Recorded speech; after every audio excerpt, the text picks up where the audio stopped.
Absolutely.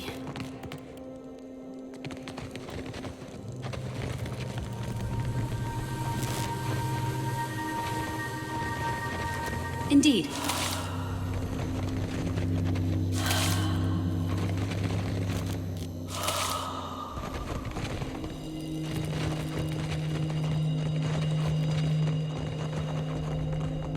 That's Oderisi.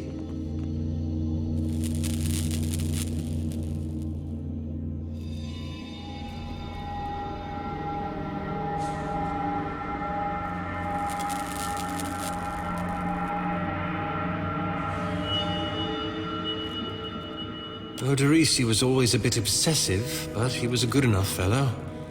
I hope this was quick, whatever it was.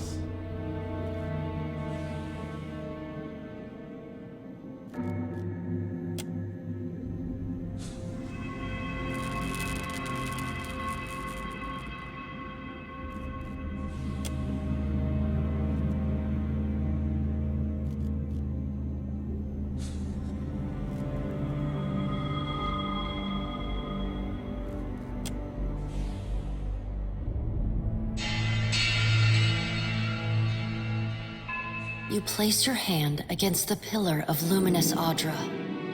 A dim, warm light emanates from the surface, but it feels cool to the touch. Pinpricks dance along your fingers, uncomfortable, but not painful. A woman's voice, scratchy, distant, and halting, echoes in your mind. Find your soul in him.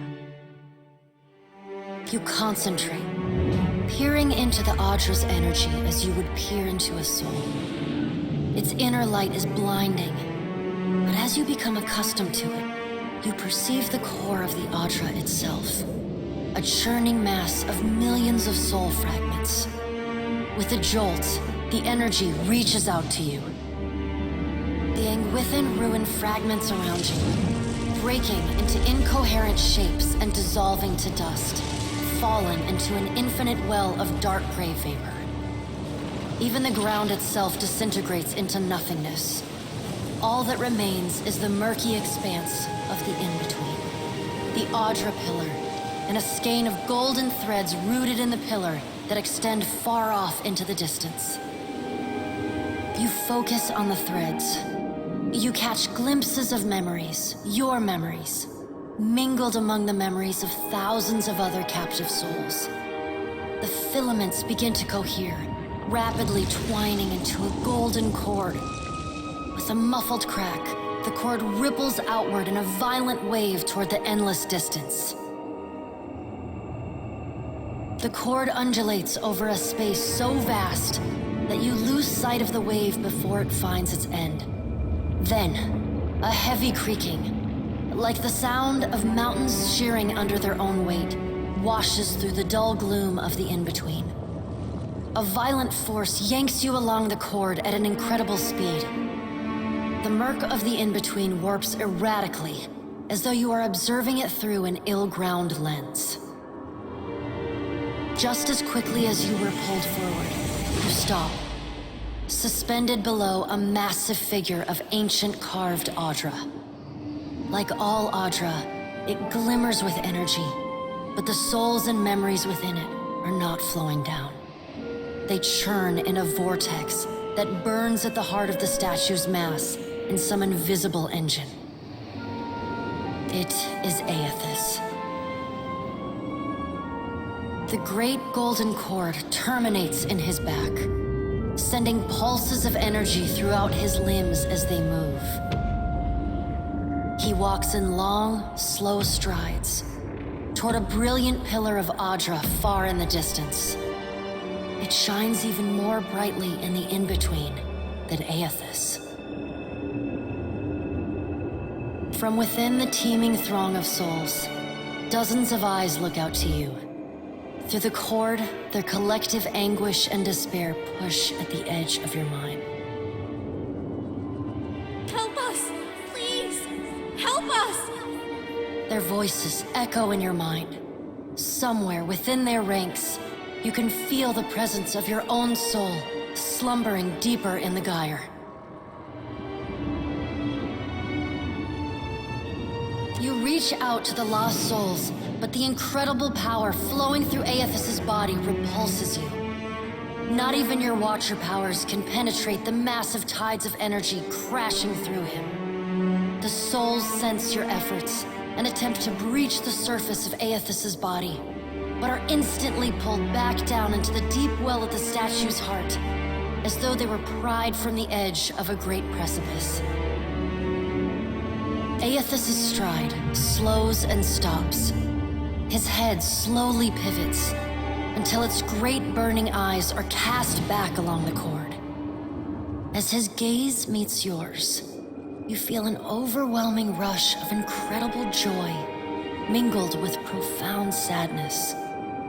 You have sensed similar anguish in lost souls, but never with this intensity. A soothing voice drifts into your mind.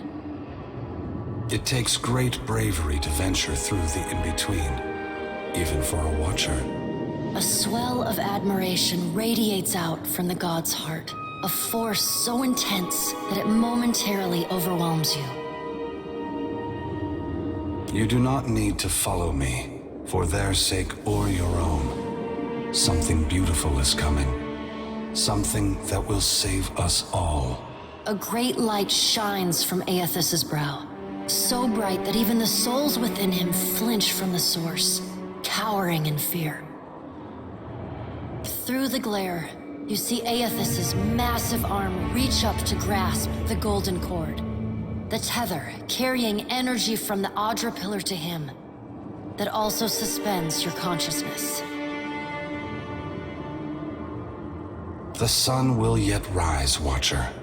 You need only wait for its light to come. Eothas yanks on the golden cord, pulling it from his back. The cord tears into filaments that blacken and dissolve to dust.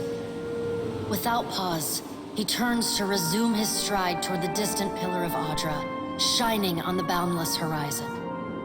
You hear the souls within him cry out for just a moment, before your consciousness is snapped away from them.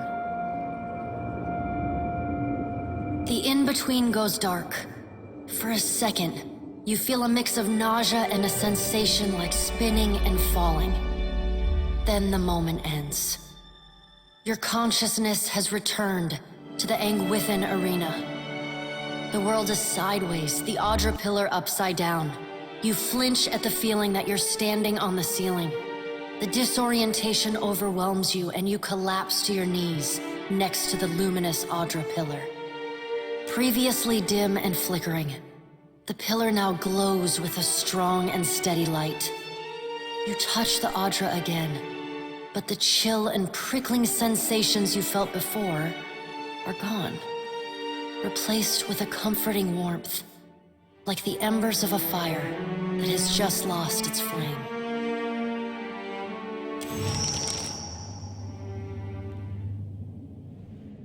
You all right? Come on, we just got you back.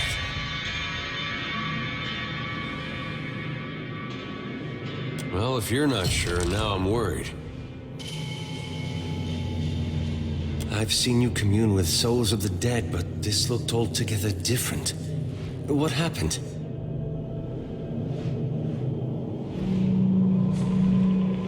I don't believe the god of rebirth wishes souls to suffer. If he's harvesting them, he's got a plan. What did Gon say? Is he gonna meet us? What do we do next? He charged you with a divine calling, didn't he? Just like he's done for me.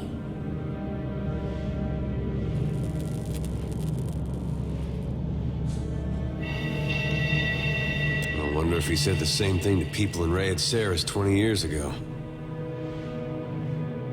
I wonder what he's after, and why he's been giving me these dreams. The things I've seen, they leave a mark on your soul. I may not know what Gon's got planned for me, but clearly he wanted me to meet you.